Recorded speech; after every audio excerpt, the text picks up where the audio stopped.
PSG가 여름 이적 시장에서 사용한 총 지출 비용이 공개되며 화제인데요. 이에 이강인 선수도 덩달아 부각받고 있습니다. 어떠한 내용인지 자세히 살펴보도록 하겠습니다. 프랑스 매체 르텐 스포츠는 올여름 이적 시장 동안 PSG가 사용한 이적료 추정치를 공개했습니다. 매체는 PSG는 총 12번의 이적을 마쳤다. 아르나우 테나스, 밀란 슈크리니아르, 마누엘 우가르테, 셰어 은드루, 사비 시몬스, 마르코 아센시오, 이강인, 우스만 덴벨레, 브래들리 바르콜라, 랑달 콜로 무아니, 곤살로 하무스를 영입했다고 운을 띄웠습니다. 이어 대략적인 금액을 공개했는데요. 매체는 콜로 무아니 9,500만 유로 약 1,360억 원, 우가르테 6천만 유로 약 860억 원, 덴벨레 5천만 유로 약 716억 원, 에르난데스 4,500만 유로 약 645억 원, 바르콜라 4,500만 유로 약 645억 원, 이강인 2,200만 유로 약 315억 원의 이적료를 기록했다고 나열했습니다. 매체는 전체적으로 구단주 나세르 알켈라이피 회장이 사용한 이적료는 약 3억 4,950만 유로 약 5,017억 원이다 라고 덧붙였습니다. PSG는 다소 아쉬운 지난 시즌을 보냈었는데요. 카타르의 오일 머니를 등에 업은 뒤로 네이마르, 리오넬 메시, 킬리안 은바페 등 굵직한 이름을 가진 선수들을 영입했지만 큰 효과를 보기는 쉽지 않았습니다. 리그에서는 1위로 마쳤지만 쿠프 드 프랑스와 유럽축구연맹 챔피언스리그에서 2년 연속 16강에 그쳤고 선수단 내부 잡음까지 더해지며 어수선하게 마무리했기 때문입니다. 여름에는 많은 선수들이 팀을 나갔습니다. 메시는 미국으로 향했고 네이마르는 사우디아라비아로 떠났습니다. 세르히오 라모스도 계약 만료로 구단과 이별했고 마르코 베라티와 율리안 드락슬러도 출전 시간이 줄어들자 오일 머니를 선택하며 카타르로 갔습니다. PSG는 이번 여름 새로운 프로젝트를 가동하며 선수단을 대거 개편했습니다. 루이스 엘리케 감독의 시즌을 앞두고 지휘봉을 잡으면서 각 나라에서 활약 중인 선수들을 잔뜩 영입한 것입니다. 프리시즌 동안 은바페와 계약 기간을 두고 갈등을 빚기도 했지만 결국 은바페는 팀에 남았습니다. 이강인은 비교적 낮은 이적료에도 활약을 보탠 것으로 평가받고 있습니다. 이강인의 소속팀 PSG가 지난해에 이어 2024년 여름 다시 한번 한국을 방문할 계획을 세우고 있습니다. 프랑스 유력지 레퀴프가 한글 유니폼을 입은 PSG가 올여름 한국 투어를 준비하고 있다고 전했습니다. 언론은 PSG가 일요일 스타드 랭스와의 경기에 한국에 헌사를 보내는 유니폼을 입었다. PSG는 이강인의 나라 한국어와 한국 아티스트가 디자인한 유니폼을 입고 모였다라고 보도했습니다. 또 지난 3월 8일에는 서울의 플래그십 스토어를 오픈했습니다. 서울의 플래그십 스토어 오픈을 결정한 배경에는 PSG를 향한 한국 팬들의 뜨거운 열정과 관심이 뒷받침되었습니다. 이강인의 입단과 함께 국내 팬들 사이 구단의 인기가 눈에 띄게 활성화되었다는 평가입니다. 현재 PSG는 소셜미디어 트위터 내 24,000명 이상의 한국 팔로워 수를 보유, 트위터 내 최다 국내 팔로워들을 보유한 축구 클럽 중 2위에 올라 있습니다. 또 이러한 국내 팬들의 움직임은 파리에서도 목격되는데요.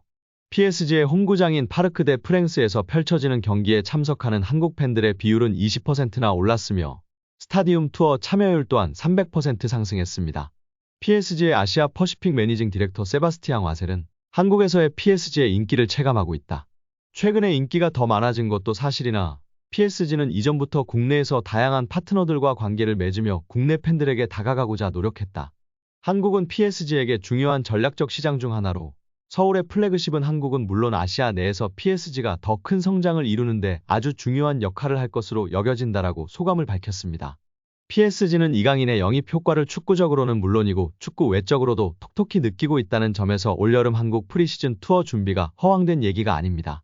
PSG는 지난해 여름 프리시즌 투어에서 일본 투어를 중점적으로 준비했습니다. 그러다 이강인의 영입으로 약 24시간이 조금 넘는 시간 동안 부산을 방문해 전북현대와 쿠팡플레이 시리즈 경기를 치렀었습니다. 올해 여름에는 제대로 된 한국 투어를 준비하고 있는 까닭입니다. 여기에 PSG에서 맹활약을 펼치는 이강인을 향한 극찬이 끊이질 않고 있습니다. 특히 이번 시즌 킬리안 은바페를 제치고 유니폼 판매 1위를 기록하는 등 남다른 존재감을 과시하는 중입니다. 프랑스 매체 라데페체는 기자 압델라 불마의 언급을 전했는데 PSG에서 유니폼을 가장 많이 판매한 선수는 이강인이라고 전했습니다. 불마는 이강인은 마요르카에서 PSG 이적 후 인기가 높았다. 유니폼을 가장 많이 판매했다고 감탄을 금치 못했습니다. 프랑스 리그앙도 이강인의 존재감을 조명했는데 PSG 영향력은 스포츠 수준에서 그치지 않고 있다. PSG는 아시아 시장을 공략할 수 있고 수입을 늘릴 수 있다며 존재감을 조명했습니다. PSG 팬사이트 카날 서포터스는 이강인의 시작은 시간이 좀 걸렸다. 아시안게임에 출전 후 자신감을 가지고 돌아왔다고 언급했습니다. 이어 이강인은 PSG의 하이브리드다. 점점 더 중요한 선수가 되고 있다. 플레이메이커 역할을 수행하는 중이며 득점도 선보인다고 극찬했습니다. PSG 소식통 PSG 토크는 이강인은 리오넬 메시와 네이마르를 대신해 새로운 마케팅 아이콘으로 떠올랐다고 조명했습니다. 이어 프랑스 매체 RMC 스포츠의 기자 다니엘 리올로가 이강인의 존재감에 대해 언급한 내용을 전했는데요. 리올로는 이강인은 히트작이다.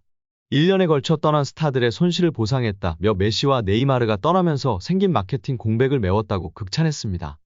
여기에 에르베 르나르 프랑스 여자 축구대표팀 감독이 한국에 대한 관심을 공식화했습니다. 7일 스포츠조선은 르나르 감독과의 인터뷰 내용을 전했습니다. 르나르 감독은 매체에 한국 A대표팀과 2026년 북중미 월드컵을 함께하고 싶다는 뜻을 밝혔습니다. 이어 현재 여러 팀이 감사하게도 관심을 보내주고 있는데 내 최우선 순위는 한국 대표팀이라고 밝혔습니다. 르나르 감독은 지난 2019년 사우디아라비아 대표팀 감독으로 부임해 일본을 격파하고 B조 1위로 카타르 월드컵 본선 진출을 이끈 인물입니다. 2022년 카타르 월드컵에서는 조별리그 1차전에서 우승 후보였던 아르헨티나를 2대1로 꺾는 대이변을 이끌었습니다. 당시 리오넬 메시가 이끌고 있던 아르헨티나가 카타르 월드컵에서 겪은 유일한 패배였습니다. 이후 사우디 축구협회와 불화로 지휘봉을 내려놓은 르나르 감독은 프랑스 여자대표팀 감독으로 취임, 2023년 호주 뉴질랜드 여자 월드컵에서 4강을 기록했습니다. 그는 올해 7월 파리올림픽을 끝으로 프랑스 축구협회와 계약이 만료됩니다. 그는 이미 최근 기자회견에서 올림픽이 끝나면 떠나고 싶다는 의사를 프랑스 축구협회에 전달했다며 프랑스 여자대표팀과의 결별을 선언했습니다. 르나르 감독은 매체에 최근 여러 팀들과 이야기를 나누고 있다. 조만간 결정을 내릴 예정이라며 아직 대한축구협회와는 어떤 접촉도 하지 않았다고 밝혔습니다. 이어 한국 대표팀을 맡으면 서울에 상주할 계획이다. 한국 축구의 발전을 위한 일이라면 무엇이든 할 것이라고 했습니다. 그는 한국 대표팀은 지난 카타르 월드컵에서 16강에 올랐다. 손흥민, 김민재, 이강인 등 세계적인 선수가 포진한 한국은 북중미 월드컵에서 8강도, 나아가 4강도 가능하다. 그 기회를 함께하고 싶다고 했습니다. 또한 귀네슈 감독도 한국 대표팀을 맡고 싶다며 적극적으로 어필하였습니다. 세뇰 귀네슈 감독은 최근까지 프로팀을 지휘했고 한국적인 분위기를 잘 안다는 점이 강점입니다. 이미 지난 2월부터 여러 매체를 통해 한국행 의사를 밝힌 바 있는 귀네슈 감독은 5일 KBS와 인터뷰에 직접 등장해 강력한 의지를 전했습니다.